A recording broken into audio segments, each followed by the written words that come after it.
Hi, everyone. I'm Dr. Marlo Payne Thurman, and I'm so happy to be here with you for this special event on the topic of how do we continue to put beauty into a world that is struggling. And I'm really pleased to have with me today Dr. Thomas Rashad Easley. Hi, how are you? I'm doing well, Doc. How about yourself? Well, and I appreciate you being with us. Dr. Easley has a really interesting and um, kind of unusual background. He's the child of a civil rights activist parents. He actually is assistant dean of community inclusion at the school environment at Yale University. Dr. Easley attended Alabama A&M University. He went to Iowa State University and North Carolina State University, and he has backgrounds in forestry, genetics, and adult education.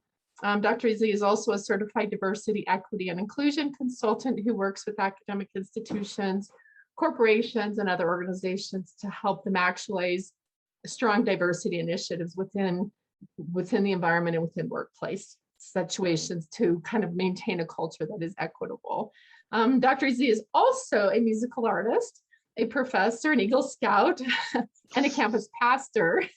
He intentionally merges conscious lyrics, economical spirituality, land stewardship, education, diversity, equity, inclusion principles, and entrepreneurial thinking in his lectures. So we're so happy to have you here with us today, Dr. Easley.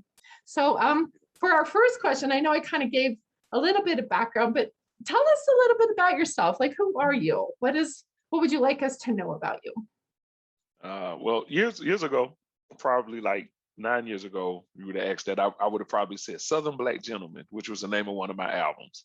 But now, I say that I'm continuing, like to evolve and mature and grow up. I'm originally from Birmingham, Alabama. I was raised with my grandparents on my maternal side, and I think that upbringing really helped to anchor me in ways that like I respect my elders. I was raised in a traditional way, but I was raised at a time when hip hop was really burgeoning, and at a time when like I was born after the civil rights movement. So to me, I think I was of the generation. I was born in the late 70s. I was probably the first generation of people who identify as Black or indigenous born free in this country. So, I got to listen to my grandmother and grandfather tell me history of how Birmingham was formed. And they could tell me, like, before this highway was here and all of this, to growing up in a time where hip hop was taking over. The internet wasn't around yet, it was coming. So, I say a way to describe me is I feel like I'm a constant adapter, a lifelong learner. That when I got into forestry, that helped me to really connect with the world in a very, I'll say, environmental way, and it really tied me back to my indigenous background. Being Powart Creek, a native, as well as Seminole, like it tied me back to that. And then as I continued to educate myself, I learned that one thing that I do know is I don't know anything except for my lived experience. I could tell you one thing and you can refute it with some research or something within the next moment. I'm a person who has gone through a lot of transitions in life. I mean, when I was younger, I was overweight, and certain social treatments and behaviors come with that. Now I'm, slim, and I'm, like more in shape, healthier. And so, so over time, I've watched how the treatment of me changed, just based on the superficial aspect of me. I went from growing up with being very poor and then getting to a place where I, have a little bit more, of funds, I should say, really going up to upper middle class and just seeing what changes there, like the kind of conversations change, who you interact with changes, and like, oh, okay, just seeing that. And so I like to consider myself a sponge, but someone who is anchored, I'll admit, in some traditional ways, but I constantly challenge tradition because I know that even a lot of the traditions that we think we love may not really all have full equitable origins. And so being willing to challenge myself all of the time is the last way that I will that I'll describe myself, is that I've recognized that the more I challenge me, gives me less opportunity to challenge you, and it actually keeps me humble too, because I understand that I don't know everything. So that Right, means that I'm always in a place of learning. And so right. those are some ways that I would describe myself. Wonderful. So, talk to me about your music career because, in addition to all these professional credentials and degrees and teaching, I understand you're also a musician. Yes, well, yes. So I am. I have a label with the Easley branch. The crew is the Great Minds Alliance, and it's a number of us in this crew. Whether we have choreographers, rappers, singers, where we're all um, musicians, and we also respect one another. The way that I got really involved professionally in music was, look, I grew up, like I said, I grew up when hip hop was really starting to grow, 80s and 90s. So I fell in love with hip hop at a very young age. Um, just like a lot of kids, when you love something, you kind of try to do it. So for years, I tried to do it. You fast forward to when I get to, let's say, North Carolina State University, and that's where I would say that my desire or my passion started to it started to mature into actual professional engagement, because it wasn't just me making music for fun. I'm now actually starting a business making music in front of folks. So I started performing around North Carolina like 2010, 2011, 2012, and around 2013, I was finishing my doctorate. My job at NC State, I was working in diversifying our college. So that has to do a lot with recruitment. And so I would go and talk to younger people. And one time I was getting ready to go speak to a group of about 300 young folks, high schoolers. And my mentor at the time, I'm going to say his name, Dr. Rupert Nacoste. He's a great individual, a big time author too. I'm just putting his name out there. He said, Thomas, he's a big guy too. He's like, Thomas, use what comes natural to you. Okay. He can intimidate a lot of other people. Me, I'm like, all right, Doc, like, what do you mean? He says, you love music. He said, why don't you use what comes natural to you to catch their attention? So, okay, all right. So I'm in front of this group of about 300 high schoolers, and I'm nervous as ever, and they're getting ready to listen. And so I start with, okay, I say, okay, I want you all just to stay with me. I said, when I pause, you all say something. And so basically, this was the rhyme that I did. Here's my minority report about what's going on with the poor. No clean water, got liquor stores. No banks, get housing, can't afford. Got drugs, got guns, got more. Dope boys, no books, gym floors. Dead pool, can't swim, lead in my pores. Contaminated mentally challenged, I'm sore. Getting scholarships while my body earns scores. I want to use my mind then to explore. But cricket scared cops standing at my door. Say I resemble this dude that shot four. I don't own a gun, but I am at war. Praying about who coming after the 44th. President evidence there won't be no more black folk for a while, not expecting support. So I did that, and this room erupted. These kids they started hollering. I'm like, oh, okay. And I started dancing in front of them. That raps and hip hop. Yeah. So I did that, but what I did was then I directed their attention back to the rhyme. Here's my minority report. And I'm talking to a bunch of young people of color. And I said to them, I said, first, we're not minorities. There's nothing minor about us. Okay, about what's going on with the poor. I said, I don't assume that you all are poor, but when I say my minority report, that's who I'm talking about. I'm talking about people who are poor or poorer than me and poor like me. No clean water, got liquor stores. I say, isn't it ironic that in our community you have? I'm sorry, I'm looking up at them. So I should be looking at you. Oh, you're fine. It's like I'm reliving it because I'm there because I still remember being in this auditorium looking at them. And I was like, no clean water, got liquor stores. I said, ironic. We have liquor stores in our community, but we struggle to have clean water. Isn't that funny? I said, we have the thing that taints our body if you drink it, but we can't get the thing that naturally should just clean us. And I was like, no banks, good housing, can't afford. I said, how many people have you heard people talk about your community and you should take care of it better and do all of this? And I said, but there are no banks in our community. So how can we improve our housing? Besides cleaning up around our community, got drugs, got guns, got more. I was like, seen people hooked on drugs in your community? I know I have. You seen people with guns? Dope boys, no books, gym floors. The dope boys are probably your family members like they were mine, the people selling the drugs. So that means that we live in communities where we're surviving. Right. No books, gym floors. By the time LeBron James was big, King James, so I was like, I know you all love LeBron. I said, but he's not as great of a basketball player just because he's good. I said, well, how did he grow up? What did he do? And then that goes to the next line. Dead pool, can't swim. I'm basically kind of talking about community centers. Right. Lead in my pores, dirty water. Going back to the water point. Contaminated, mentally challenged, I'm sore. If you have too much lead in your blood by a certain age, your cognitive skills are, it's like they're, I don't want to say shot, but they're reduced at a significant level. Yeah, some struggles there.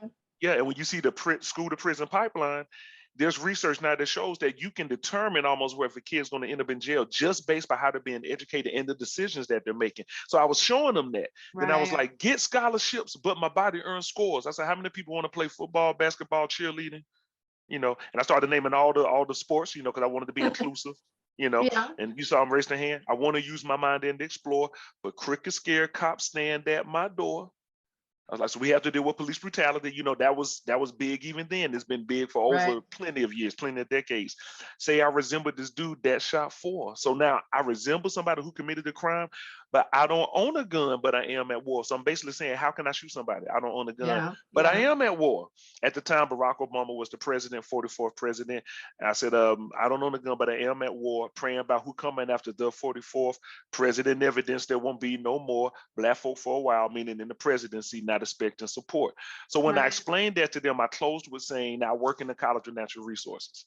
And if you Right. want to address any of these issues, we want to support you in developing your education and becoming a professional in fields like, and I started naming them. So I tied everything back to me. And I said, as a diversity professional, and I closed out with, this is why I don't use minority to describe us. I took it all the way back. And Yeah. that's how I started using hip hop in my in my pedagogy. Basically, that's how I That's did it. wonderful. Yeah. So one of the things I thought was interesting, I did a little kind of background research on you, and one of the things that I think that kind of popped up in some of your different podcasts and presentations and stuff was this idea of how you took hip hop, and that's kind of how you learned respect and respect for yourself, and then kind of tied that to your profession in terms of your studies in forestry. Mhm. So, and I think there was a kind of interesting quote. It says, by bringing the background of hip hop and people of hip hop to the forest, Mhm. that's how we're really bridging and creating a better world. So, can you Yes, expand on that a little bit and talk about that and really kind of get into some of your kind of background in forestry? I can. Happily to talk about that.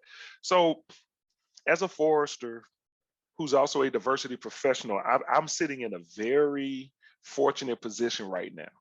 Okay, because diversity is so big, and in our country, we're really in our world, but also I think that with the murder of Mr. George Floyd last year, that really kind of, and Miss Breonna Taylor, but it's a host of other ones. It prompted people to want to focus on diversity in Mhm. particular, and to direct their companies there.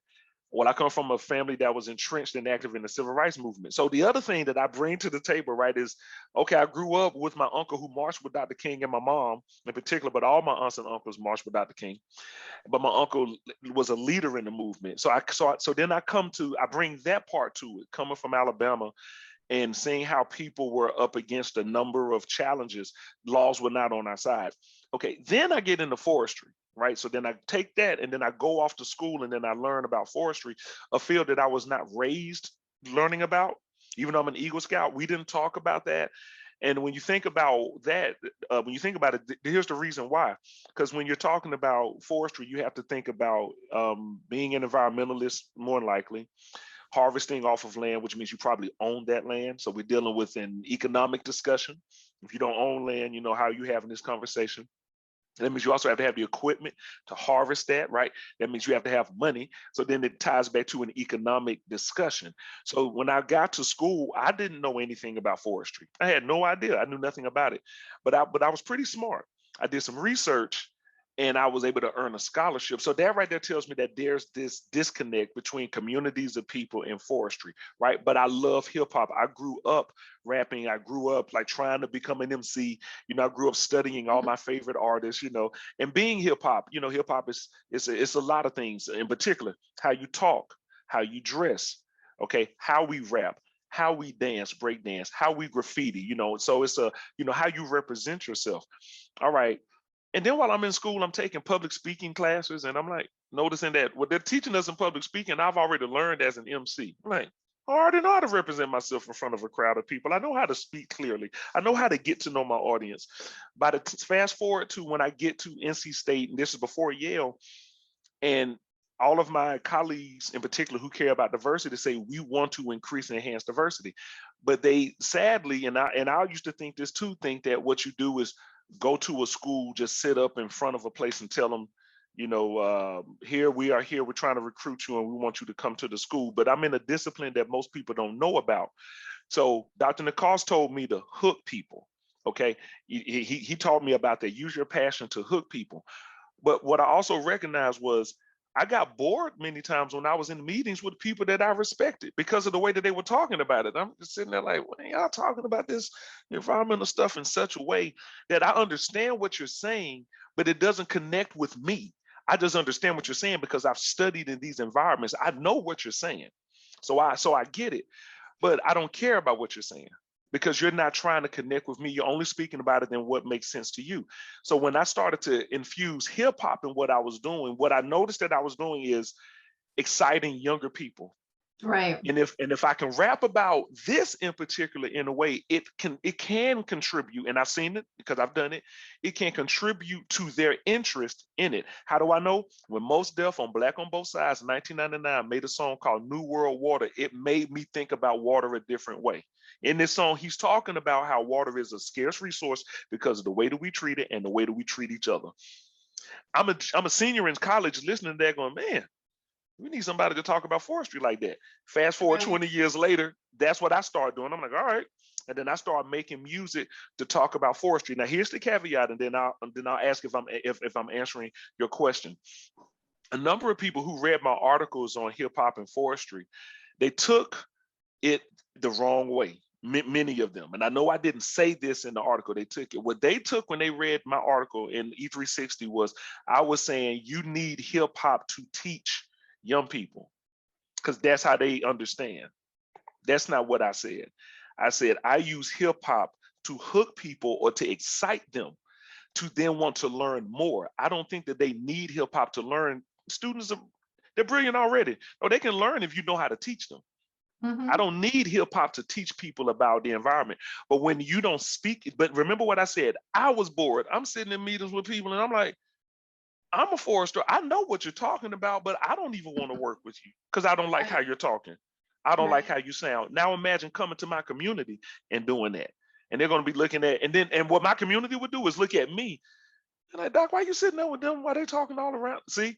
So what I did was I tried to be a bridge. And that's what I do with hip hop and forestry. I said, okay, I'm going to be a bridge. Most people in general who listen to hip hop probably don't care much about forestry, but that's not true.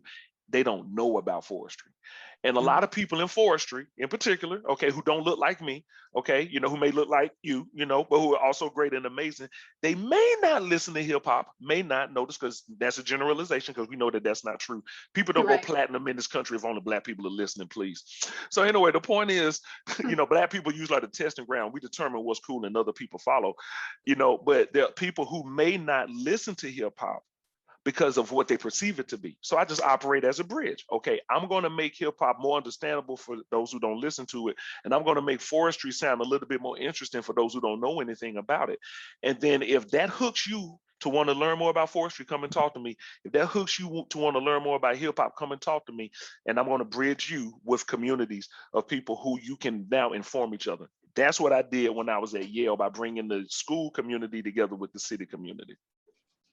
That's awesome. So I'm going to move our questions around a little bit. I'd really like Okay. to kind of segue into, now, you've been talking about a lot of kind of race issues and a lot of diversity issues, but I'd really like to kind of transition us into your journey into understanding autism for just a minute so that our audience really, we do have in our audience, probably everybody here has some tie to autism. So talk to me a little bit about that and how that piece kind of fits in with kind of the forestry and the hip hop and the other things that you're doing. That's a question. I had to take a breath on that one in particular, Okay. because that's a little bit more personal. Okay. That's way more personal. Um, my journey to autism is interesting because I'm actually here in Ohio with a very close friend of mine who I think my relationship with him, I won't say his name to honor his, to honor his Right. integrity, his Privacy. confidence. Yeah. Yeah. But it was really I think our relationship that is what led me to want to learn more about first the way he was thinking, But then it helped me to recognize that really the more I studied, then I started going to my doctor, asking him about me. And I realized, and he helped me to see like, oh, it's me. Oh, I'm on the spectrum too. I'm like, oh, okay. And, because I was wondering, why is it I can talk to my friend a certain way, but Right. then at times he struggles to engage with people and people struggle to engage with him. Hmm. But when I think about what he's feeling at the time, I'm like, I know exactly what he's feeling. I know exactly why Right. he's doing exactly what he's doing, because that's what I would do. Wait a minute, I would Right. do the same thing. So how is it I can engage in a different way? In a way that sometimes makes it easier, socially, for me, and you remember how I describe myself when I say I went through life like being one way, being overweight. Now I'm this way, being Right. slim. So I watched how the behaviors towards me shifted over time. I recognize that I like routines a lot. So my doctor helped me out with that. I recognize that as a musician, I move a lot when no one else is hearing music, and I'm always doing something. I'm always making a song in my head. I think in numbers. I remember phone numbers just like that. Matter of fact, I think in numbers. So I calculate everything like my friend does. We calculate everything that we do. When I got my, diagnosis, it helped me to feel even more comfortable, because I feel like I had answers all these years, like when I was a kid and stuttering, and people would make fun of me stuttering, but I didn't realize, what was going on. Um, the way that I responded to people, one word at times, instead of giving you a full sentence, but I'm like, how do you not know what I'm saying? The way that I responded more so to actions than words. Right. Like you tell me that you love me, I'm like, but if you show it to me in the way that I get it, I'm like, and then I don't want to let you go. And I Right. think about my friends who are also, on the spectrum, and a lot of the interactions that they need the interactions to be meaningful. Like they Right. have to be meaningful. So they can't be on the surface. So then what I started doing is I saw myself here as a bridge again. Now, I will not tell you that I'm an expert, because I don't think that I'm an expert, in understanding autism. I try to become an expert more every day in understanding me. And when I saw that, I saw the world differently. Right. When I became a pastor and I saw how sensitive I was, but how I was able to manage my sensitivity, like you could hurt me and not know that you hurt me. But if you know my ways, you know when the shutdown just happened. Right. You also might know when the meltdown is coming. Okay. Hmm. When I engage with people, it's the same thing. I'm talking to folks, and sometimes it's hard to turn it off, but I'm always analyzing my interactions with people. So now I bring this to a close to make sure that I'm answering your question. There's a Yeah. way that I show up in the world, and this I like to call it reciprocity. I really like to use the reciprocal way of understanding people, because it helps me with something, and it also helps me with diversity. So I learned that if you show up in a space trying to understand other people, your capacity to be compassionate will increase. Right. If you show up in a space where you need people to understand you, your capacity to prove yourself, speak yourself is going to increase, because you need people to hear you. So I figured something out. I'm like, oh, whether you can or can't talk, it doesn't matter. People want to be seen, they want to be heard, and they want to be respected. I have not met anyone in the world, even criminals, who don't want to be seen, who don't want to be heard, and who don't want to be respected. So Exactly. I decided to put myself in a posture at all times where I'm working to understand people instead of working to be understood.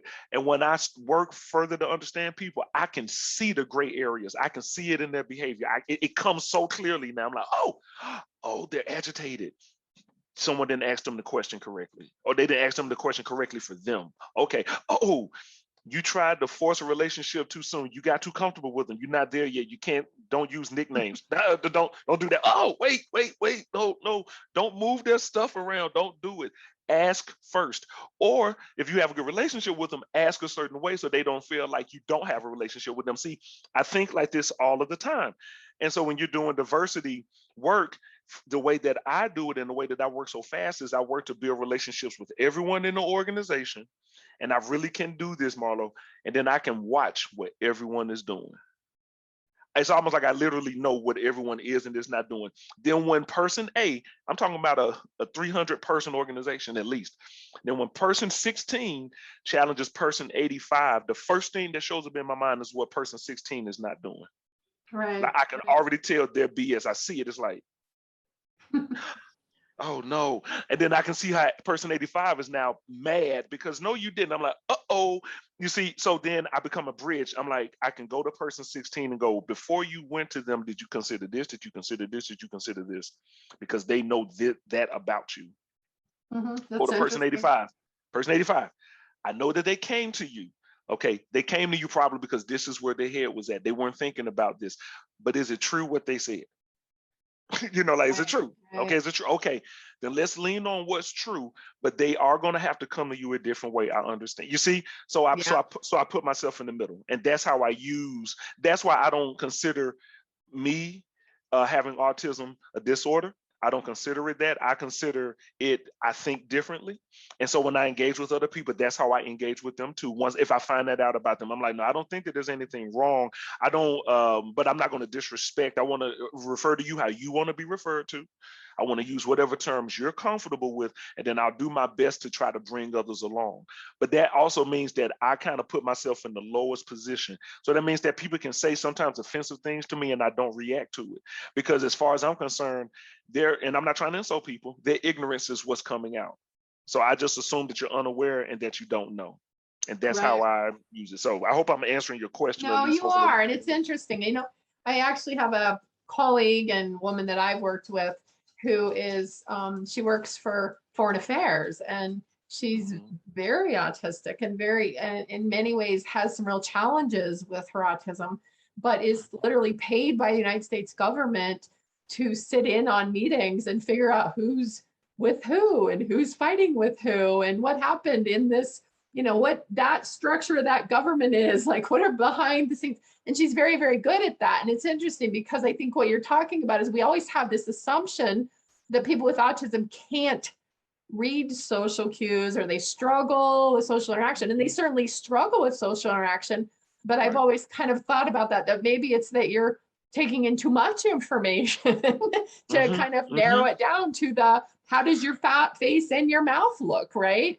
Yes. Um, I think when we look at the differences between individuals with autism and individuals who are not on the spectrum, Hmm.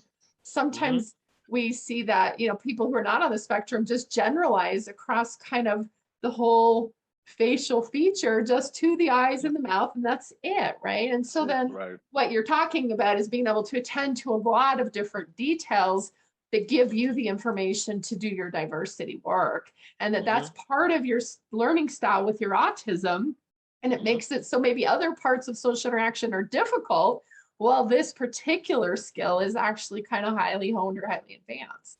Hmm. Yeah. Hmm. Do you struggle socially? I know that wasn't kind of in our questions, but do you feel like Hmm. there are some struggles that you have socially? Oh yes. Yes. Yeah. Oh my goodness. Like, to be married to me would not be easy, especially if you like to talk, because I prefer people shut up. That's not me saying it to you. I prefer people be quiet, you know. So I need silence. Um, like I needed 24 hours a day. I would say I needed 16 to 17 hours a day. I literally could use silence. The way that I work, I don't get it like that. I don't get, silence. um I don't like when people ask me to help them think through things as if they can't make their own decisions. I don't feel like I can ask people how to make my own personal decisions. So I get frustrated when people come to me. Isn't that interesting? I'm a diversity consultant, and that's Right. literally, what I do. So it's one of those things but it is a frustration because I don't understand how people cannot make their own decisions.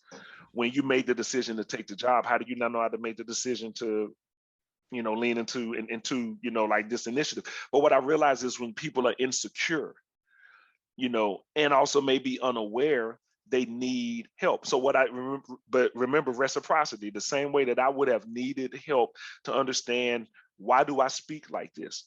Why do I see like this? Okay, see, all right. So the same way that I'm frustrated, but I recognize that I needed assistance, I lean more into seeing other people as needing assistance too, Right, not right. leaning into the frustration. And when I lean more into that, like I said, I can see people's agitation usually. I can see the frustration, like, okay, it's starting to develop. All right. So I give you what I want. I want patience. I give you what I need. I need more patience. So I am an introvert. I admit that. I can acknowledge that. So I don't like crowds of people, and I'm a hip hop artist who Kind performs of, on stage. You see, yeah, kind of some contradictions there. right? I was a pastor, Well, we're going to so talk about that. I actually want to so talk about yeah, that next. so So, yeah, I do have my struggles, but but I'm fortunate that I figured out, I think, with help, and assistance, how to manage those struggles. And I just want to assist people if they want me to also do the same, or to assist them by being a bridge to other people to help them understand you can have better interactions with them if you do this, or also work with individuals who do identify, who are autistic like me. Hey, maybe they don't know certain things, so we're gonna have to talk to them like this. You see, so right, I just sometimes I just try to be a bridge. right. Well, I remember that our topic today is this whole beauty and kind of putting beauty into the world. And I kind of assuming that ties to your experience as a pastor. So talk to me about your work as a pastor and how you feel like that experience kind of ties to that topic of putting beauty in the world. I was a campus pastor. The name of the church was Peace Church. Peers entering acceptance towards Christ eternally. It was founded by the students at NC State, and church is still, going. I was asked to be a pastor. I never really wanted to be one. I just want to start there. But as a kid, I had an uncle who always called me Rev. So it was almost like I was going to become one anyway. And when I was ordained as a deacon, soon I became ordained as a minister. It leads to me becoming a pastor. And I was really enthusiastic being a pastor, excuse me, because I love working. I love working with people, period. If you know me for real, you may question that every so often talking about my struggles, but I really do love working with people. It took me time to figure that out. It took me about 27 years to figure that out. I'm 43, 27 years to figure out. You see, so right there, that lets you know another part of my struggle, that I actually liked working with people. And when I would come to this church every Sunday, I would see these young people in particular waiting for something that would inspire them and motivate them to just get through the week. In that moment, when I first became a pastor, I thought, oh, wow, they can't even get through the week. I'm seeing 5 years from now. They can't get through the week. And I'm like, Right. but here I am older than them. I've been where they've been, in many ways, but I haven't been in all ways, right? I'm not a woman. I'm not a cisgender woman. I don't identify as same gender love. And I had members who were there, who identified as gay, lesbian, queer, bisexual. I did have a couple of trans students. But what started to happen was the parents started coming to the church. This was a campus church, but when parents start coming, it gets interesting because I'm not a Right. parent either. So I'm like, whoa, hold up, wait a minute, what's going on? And I'm in my 30s, so I'm not an older adult. I'm just an older adult. So I'm also like, oh man, what can I tell them? But what I started, so now I'll just say this other thing though that happened as a forester though. One time I went to a session in Portland, Oregon. It's one of my favorite cities to visit. And I was the last keynote speaker, but there were 5 of us. And there was about 100 plus people in this session. We were all foresters, all of us. But I was the only person of color who was speaking. And I was the only person who was from the South who was speaking. And I was the only one who was under 40 at the time. Every speaker before me got challenged by someone in the audience or someone's. There was a debate. People wanted to debate. They wanted to challenge them. And I watched that and I thought, oh boy, I don't know if I really want people trying to challenge me like that. I'm not as nice as these other speakers. I'm for real, Marlo. That's what I thought in my head. I was like, they don't need to challenge me because I'll come off that stage. I'm not, remember, I come from a different generation. I'm like, I'm not who y'all think, who y'all see me as. You challenge me, you better be ready. But I said, no, Thomas, you can't treat people that way. Remember, reciprocity. If you want them to listen to you, you got to listen to them. I said, okay, I'm going to do what the other speakers didn't do. I'm going to do what I do in church all of the time. I'm going to do my best to speak to everybody in the room. So that's what I did. I got on stage, and instead of me holding to my position really tightly, the only position I held to is all of you are important. You all have your own ideas about what needs to be done, and I know I don't know them all. So hopefully by the end of this talk, you'll want to share them with me. And then I start talking about forestry. Then I start talking about being an environmentalist. Then I start talking about harvesting and economics and things. And when I was done, more people want to talk to me. Now, that's not me bragging about that. That's me going, okay, being a bridge again. The other foresters there who know way more than me that you need to talk to. And foresters, there are people in this community who if you really want to connect with people, you need to talk to. Being a bridge again. Being a pastor is what helped me with that. When you get in a pulpit, because it's not a stage in church in particular, I'm not trying to proselytize, but it's a pulpit. When you get in that pulpit, there are people there who are listening to you because they're really putting their spiritual development in your hands. Right. They're kind of giving themselves over to you in many ways. That's why a lot of times poor pastors can treat people poorly. That's one of the reasons why, because in some ways people open themselves to that. Like they don't know how to put that boundary in and hold themselves back, right? My autism has helped me with that. I understand that you can't give your heart to people. You're supposed to protect that for yourself. So what I give you is what I allow myself to give you. Whatever power you think, if you're a supervisor, whatever power you think you have over me, I understand it's the power that I give you. Okay. Right. So then when I'm talking to people, I'm talking to them in ways that I understand that dynamic. I understand that you're here. You may not even realize that you're here because you volunteered to be here. You may not even really understand that, but I'm going to show you that that's how you showed up. You may be in a lot of pain, but you may not be clear that some of that pain you're dealing with, you're holding on to. There's some things you need to release. But what I'm not going to do is tell you, get over it. So, I don't use all traditional terms when I'm talking to people. I learned not to use traditional terminology. I try to use inclusive terminology. I also understand that everybody may still not understand what you're saying. So that means that you also, what for me, when I was done with the sermon, I had to be ready to get more questions and to converse with people.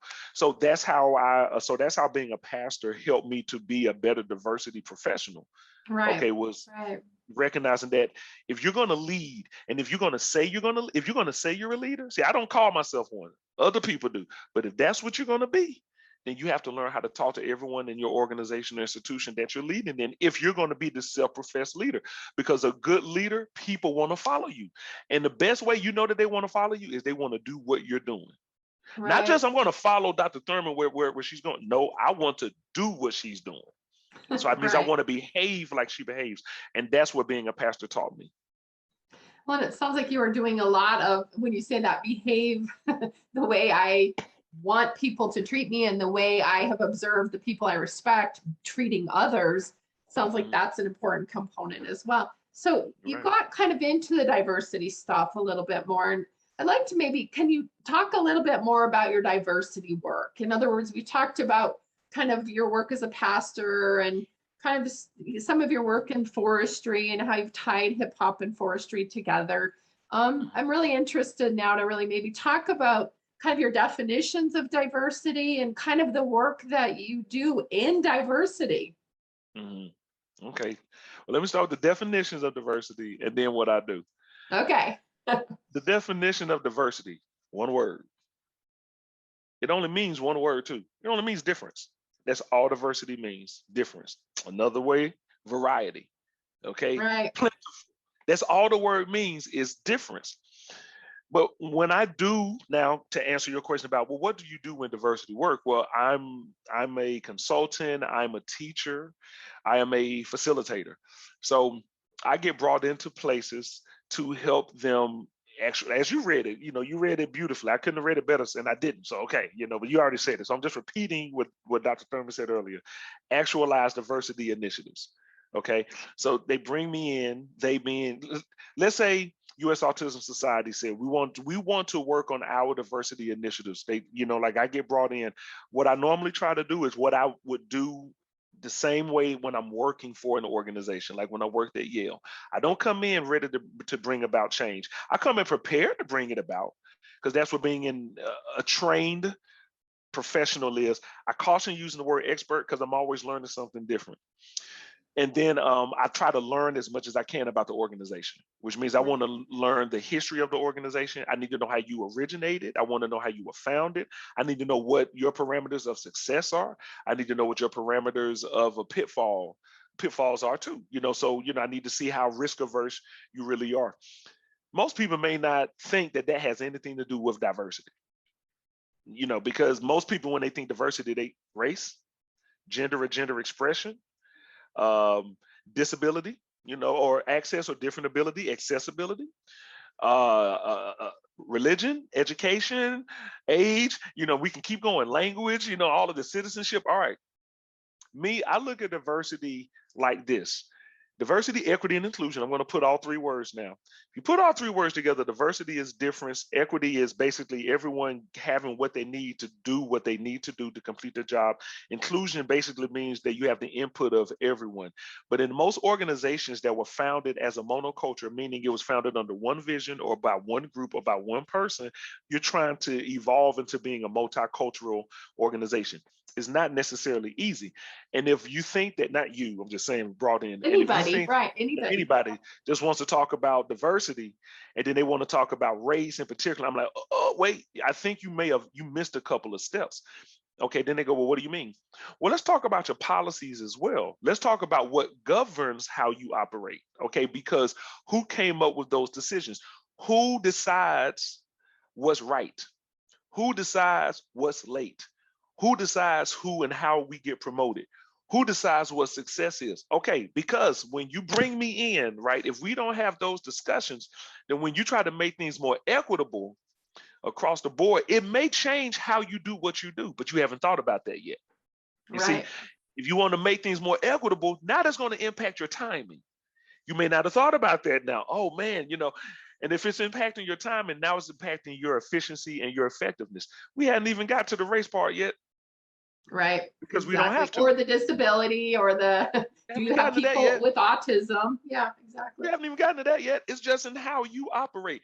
Now, let's make this about autism for a moment. So let's say you have an individual there who identifies as autistic, and the form that they show up on the spectrum is maybe it's how they communicate, and they don't communicate effectively in your opinion. Like maybe they have a stutter, okay? But he, she, or they, notice the gender pronouns, because I identify as he, him, his, he, she, or they, like you said, they think in such a way where they can probably handle all of the computer programming just like this.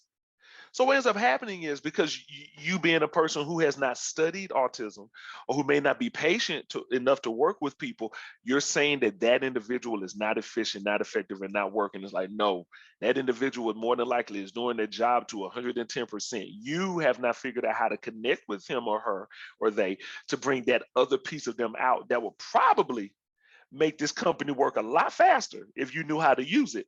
So here again, that's why I go with the policies. I say, tell me who decides what's right and wrong around here. Who decides who gets promoted? Who decides what's the natural flow of work?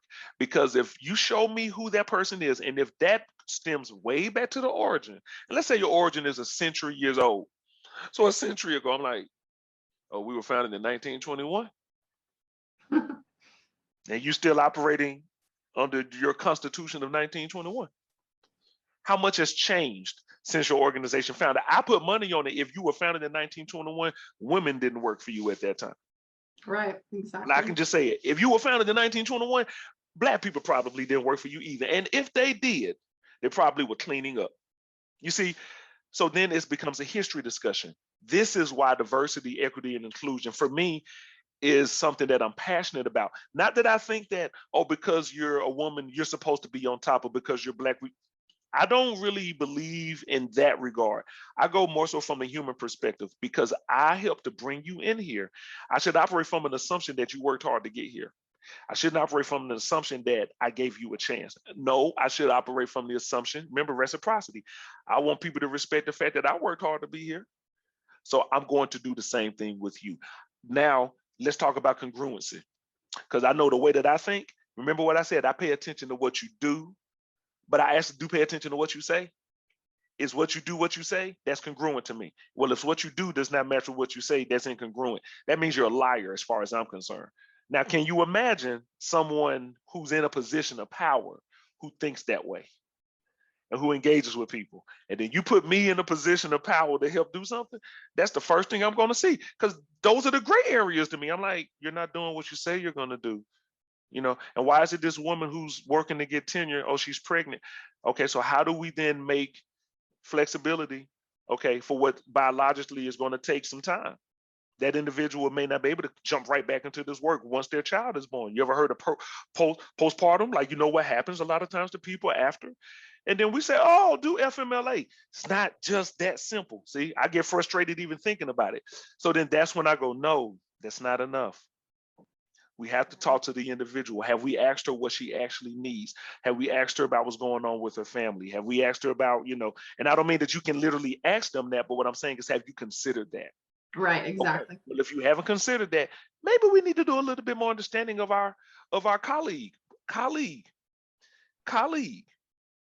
Let's use that word for real. Collegial. Well, if we can support her during this time, since we say that we value our employees, can you imagine how much of her she's going to give us when she comes back? Can you imagine what she's going to do? Right. And so I try to help leaders understand that and to see that and go, well, then operate from that. That means that what's on this paper may not work with that individual. That's not equity. That's equality. You can't treat everybody the same because everyone's not the same. So that's just an example of how I do it, and then try to break it down as a geneticist to the molecular level. That's why you go to the institutional history, and then I build it back up. That's what I learned in genetics. If I want to make something grow differently, you have to get it to the molecular level. That's the historic part socially. And then you integrate, or we say infuse it with the new DNA. That's basically me when I come into an organization. Then you have to watch and make sure that it grows well. So you have to keep it in a safe environment. That's the one thing that I can't guarantee.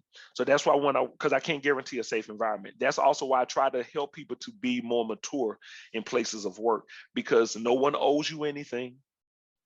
Everybody was a token when they came here, technically, because you came here, you have to prove your worth and that you belong here. You see? So then it makes it easier to communicate across lines. You see, I use the word token, right? People of color in particular, they know a lot about tokenism. See, but I bring them over. Then I also can use the word oppression. I don't have to use racism. Let's talk about oppressive behaviors, and maybe your policies support oppressive behaviors. So how do we change that? So that's how I do it. That's really interesting. And, one of the things we are kind of starting to finally see is some really very supported work situations for individuals on the autism spectrum. So for so many years, there was no, and by the way, example you talk about computer science, right? Yes. And again, that's a kind of not all individuals with autism are in the computer science field, but some of them are. And what we found is that for so many years, people in computer sciences, they would start at the bottom and then they would work their way up through the levels until the management job was the next level. And that's where they stopped being able to move up. And so they kind of got stymied at that management level because they might have lacked some of those, people skills for management. But yet, so then they stopped getting their pay raises, they stopped getting their promotions, they stopped being able to continue to move up the corporate ladder. And so we're starting to finally see some companies recognize that we actually want to keep those guys, and that the natural progression doesn't have to be to move them into management. It might be to move them into, project design, or, creating new technology for the company. Or in other words, there's lots of ways to use that autism mind that doesn't have to be moving them up into management. So what you're really talking about is almost rethinking corporate structure in a way too. Exactly. Can you kind of focus that in for a little bit tighter for us, and maybe give us an example of how that works or kind of plays out? Yes, I want to do that. And I can do it with what we just did. I used an example of a person going and being in an organization, a person potentially, having or identifying as an individual being autistic. I use computer science as an example, or a computer field as an example. And then I talked about efficiency and effectiveness. When you went back with me, you heard everything that I said. Okay. And, and then there were certain things that, that you said. One, you was like, everyone who is in, who is autistic doesn't work in, have anything to do in computers. And, and I got that. And by the time you said everything I said smoothly, you close it out with, so you're changing corporate structure. Okay. So here we go. As a diversity professional who identifies as a male of color, what I cannot do is show up in the space immediately and say, I'm here to change your corporate culture. Because what usually happens is people are going to be sometimes threatened when I show up first. Even though they probably hired me and brought me there, they're going to be threatened. The next thing that happens is we have to be sensitive to each other. So when I made the example that I made about working in computers, this is where people, especially who are leaders, they have to be able to articulate why they said what they said. I said what I said because I knew it would be the quickest way of bringing people into the discussion to understand that. Now, what I also understand is me saying that, that's me putting my bias out there. I know that I have bias. I know that I'm prejudiced. What people have to be careful of is other people would get stuck in those semantics, and they can say, oh man, you're being exclusive, you're being Right. individualist, you're being ableist. Okay, well, if you understand what all of those terms mean, then you can address people when they say that. That's what being a diversity professional does. Notice what I didn't do. I don't apologize for everything that I say and do, because I understand why I'm saying it. And a lot of people don't know how to do that. You see, they struggle with that, and they think they have to apologize for everything. And I was like, no, but you do need to be aware of everything that you're doing and how you're communicating. And then the last piece is when you said, so you're saying you're going to change corporate culture. Now, so here's the thing, right? In my community, we talk about things a little bit more incrementally. So we may not immediately go there and say that. And for some people, that may be too short. For some people, that takes too long. But you saw what I was saying and you went right there. Okay, so now can you imagine if I'm working in an organization and someone says, can you speak this way because we don't understand what you're saying? But Yeah. you understood everything that I said. Just like, no, he used plain English. He said exactly what he was saying. See, that's the kind of thing that I've had to deal with too. People literally going, we want you to talk like this. And I'm like, well, why is it I need to talk like that when 100 people know what I'm saying? And it's 102 people in this organization, and you and me are sitting here. We the two, those other 100. You see what ends up happening? So one of the things that you do this work is you have to also be confident in your skill, and you have to help people understand, and you have to bring them along, and you don't always capitulate when you're in a place, but it is great if you can articulate what you're doing. That's an example of how I do what I do. Perfect. Yeah. And by the way, kind of as an aside, but really tied to this, I work with a young man who's non-vocal. In fact, he's on our advisory board, and he's worked really hard to write a book. And by the way, when I say non-vocal, he has about, I don't know, maybe 75 or 100 words in his spoken vocabulary, but is Mhm. absolutely brilliant. But the catch is his thoughts don't flow in this really sequential way we're used to reading them in a book. So he's having a hard time figuring out what to do with all of these snippets of thought, right? Little pieces of ideas that might not seem to flow together to me, but flow together perfectly for him. And Mhm. we're literally kind of playing. By the way, it's interesting. We've talked about the music because he's actually turned some of those snippets into lyrics for music, which is easier for people to digest than to read it in a written paragraph that otherwise it just seems like it's jumping around, right? And so Right. we're kind of playing around with this idea of, okay, does this book gets published as a graphic novel that doesn't have pictures, right? Mm. Hmm. In other words, boop, boop, boop, boop, boop, with all these little ideas kind of segmented across the page. But I think it's really important to understand when we're talking about autism, we're really also talking about for some individuals, especially our people who are more non-vocal, it's a very different method of communication. And some of them may not have a good method of communication at all. They're stimming, maybe their only method of communication. And I think that's an interesting kind of tie. So coming all the way back around, let's really, I would like to talk a little bit about your book and really kind of focusing in on the topics. How can we all take away from this session some kind of tips about how we can all be better and bring beauty into the world? Well, one, in order to bring beauty, you have to be listening to, in my opinion, or attached or connected to things that are beautiful. So I think that one of the things that we have to do is we have to, every so often, if you're a person who looks at the news, you have to turn it off. Anything that is negative, you have to put a boundary around yourself to not let too many negative things come into your psyche and let too many things impact you emotionally. Because what ends up happening is it puts a weight on you and the world starts getting heavy.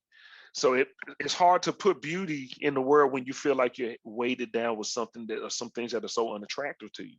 So that's the first thing. The second thing is um, the golden rule and the platinum rule. Okay, the golden rule, most people know, treat people as you want to be treated.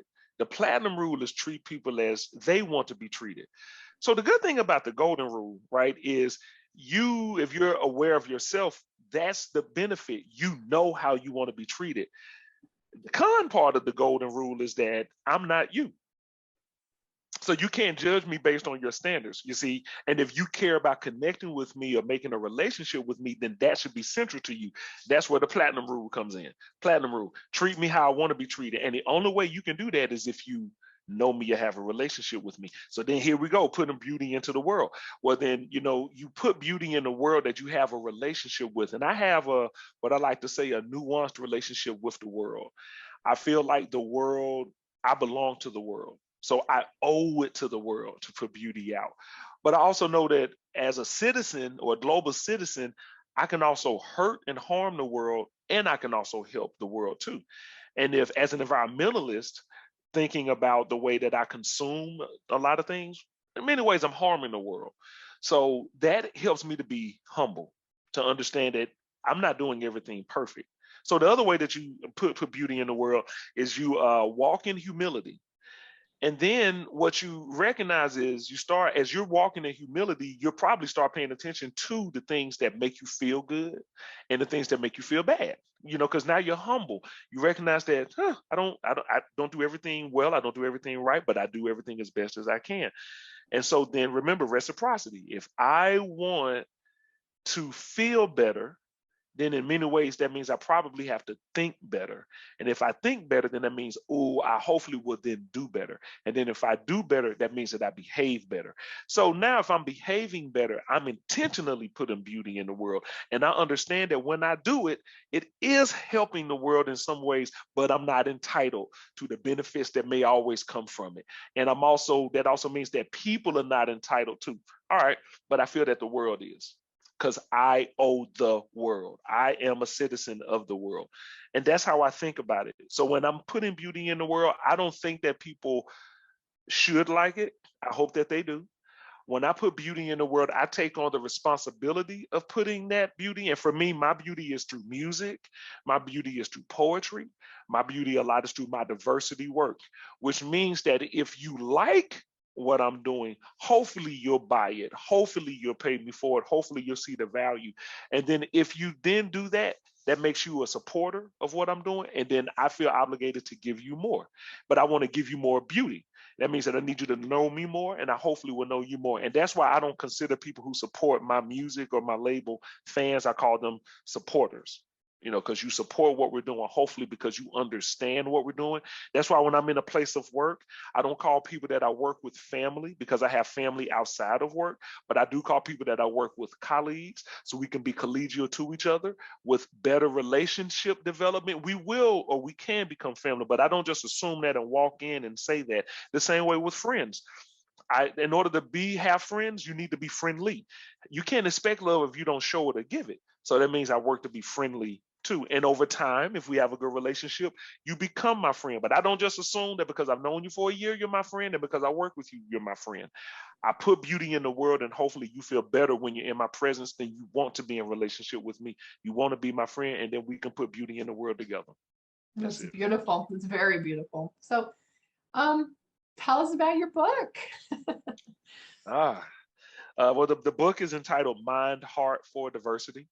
Okay. I technically wrote it 4 years ago, but it's been edited a bunch of times, and the final edits were done by the publisher I worked with, Dios Press out of New York, but by way of University of Calgary in Canada.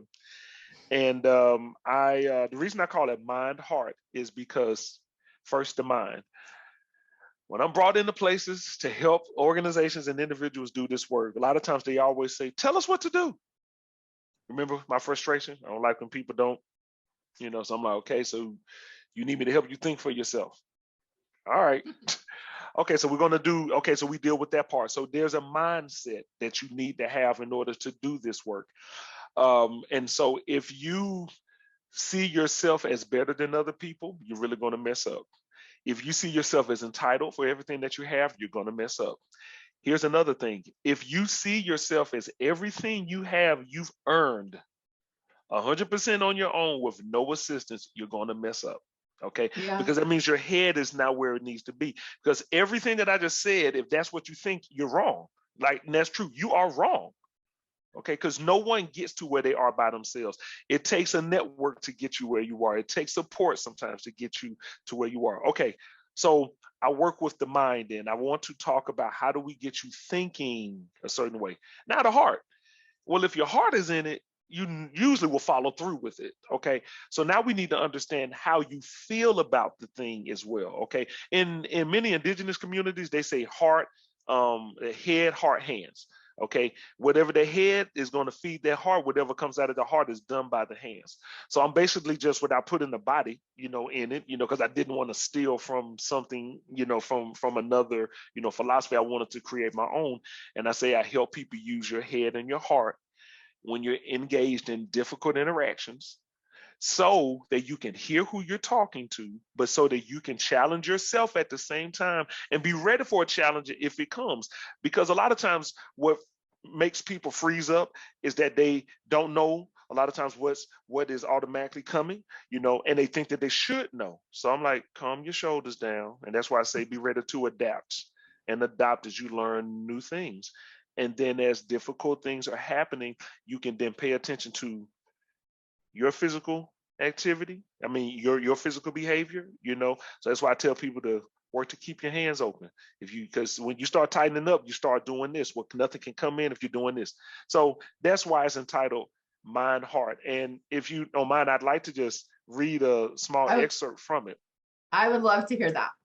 Okay, this is from a chapter called "Being an Advisor or a Subordinate." The title may trip people up a little bit, but there's a reason why I explain this. But let me read first. Just read it, and I'm talking from an advisor. If I am an advisor and you are the leader, it is not my job to beat you up, but to hold you accountable while helping you achieve your goals. As an advisor, I align my success with your success. I also understand that if I am free to move in the organization with autonomy and others are not able to do that, then resentment can develop towards me. This is why the organizational leader and the diversity professional need to have a strong relationship, because the leader will be required to make some difficult decisions. If others see the diversity professional moving freer than they are able to move, and they do not perceive the diversity professional like themselves, then they can start to target the diversity professional as a problem instead of part of the solution.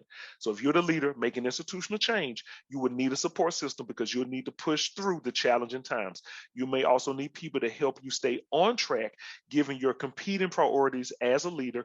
And I see it like this: as a leader, you need people there to help you maintain humility when things go well and maintain strength when you feel like you have failed. So in that chapter, the advisor and the subordinate, I speak as I try to tell people the difference between being an advisor and a subordinate. When you work for or in the organization, in the roles that I've had, you're probably the subordinate because you're answering to or you're looking up to whoever is in charge. Well, the problem with that is my job is to help us challenge what we're doing. Then I'm basically going to fall victim to the thing that I'm hired to change, but I can't do my job because I have to answer to you. So if I'm an advisor, and that's why I wrote the chapter like that, then that means that my role is a little bit different. That means that I'm more Right. so advising you as the leader. I'm not subject to you. Now, that doesn't mean that I don't have to follow rules and that I shouldn't. That's between us. You as the leader need to understand that I'm really here to advise you. So that means that we need to work on how I check and challenge you at times. And we need to talk about how you check and challenge me. Remember the whole autonomy piece. And people see that. So if they see me challenging you and you don't like it, right? Then if they're threatened by me, they're going to use that to turn you against me. They're going to come in and say, "Oh, you let him talk to you like that." If they like what I'm doing to you, they're going to come to me and then they're going to feed my ego more. Hey, you should do that more. We want you to do this. And can you help us out? So you see, that's why I say we need to have a relationship so that you can get done what you need to get done. And so I can get done what I need to get done so people can't turn us against each other. Because here's what's really happening. People see the leader and they either want to do what you're doing or they wish you weren't doing it because they do not have the same freedom you have. Then they're looking at me as the diversity professional and they're going, what is he doing here? Why is he here? And usually a diversity position is new, it's inaugural, it's fresh. So that means I haven't been around. So you basically put me in a position where I'm above or ahead of people. So I don't want to be the target and I don't want to be the problem. I want to be the solution. That's beautiful. Thank you. Thomas, I have one final question for you. And sometimes we refer this as the Miss America round, right? It's like that final question that is the essence of the topic here today. And what I'd like to do is really kind of have you speak to us about how we could all be more inclusive and respectful of individuals around us who are on the autism spectrum. Okay. Well, first, I encourage people to go inform yourself about autism. That's first thing. Go and inform yourself. Go learn about it. Go learn what it is. Go learn how it manifests. Meaning, how does it, how do people with autism, how do we show up? And then you can also look at the different forms of it, like how, because people come in different shapes and sizes, as we like to say, to be open. So there are different ways, like that autism is expressed. So that's the first thing. Then the second thing that I encourage people to do is to, after you go and learn something about it, then think about yourself. Think about how are you going to engage with an individual who identifies as autistic, or as having autism. Then the third thing is, if you feel like you don't know, you feel unaware, this is where you probably need to go and get help. Okay, because you need to go and get some assistance. And there are a lot of free resources, there are also some paid, but that's why you have great societies like this where people can also inform you and educate you on various things. See, so you have organizations that are alive and well who are here for who are here for you, who are here to help you. Okay, that's what you do as an individual. And those are three of, I'm sure, more exhaustive things people can do, but that's just me giving three things. Okay, that's you thinking about someone else but informing yourself. Now let's talk about behavior. Okay, because how do you now show up when you're interacting with folks? Well, one of the things that I always tell people to do is don't just quickly try to start a relationship with anyone. Okay, learn their name, ask them how they like their name pronounced, try to find out as best you can maybe some of what agitates them. And I do this with everybody. So that means that I have to start by trying to form a relationship. You don't always form a relationship by asking a bunch of questions. Some people don't like it when you ask them questions. Hey, I'm one person who doesn't like when people ask me questions. So the other thing that I want to encourage you to do is be observant. Pay attention. Pay attention. Like the same way you will want someone to think about social cues, you do the same thing. So then this is where reciprocity comes back into it. Pay attention to what people respond to. Pay attention to what they don't respond to. Pay attention to how you maybe try to give a suggestion, in AKA give orders. Pay attention to how you address the person when you walk to them. But at the same time, try to, and then get to a point, if you're not doing it, where you're paying attention to how you show up around them. Remember, self-awareness is really key when engaging with people that you may be unsure what to do. So I always say, pay attention to yourself. And so I'll close out with this, which is what I started with.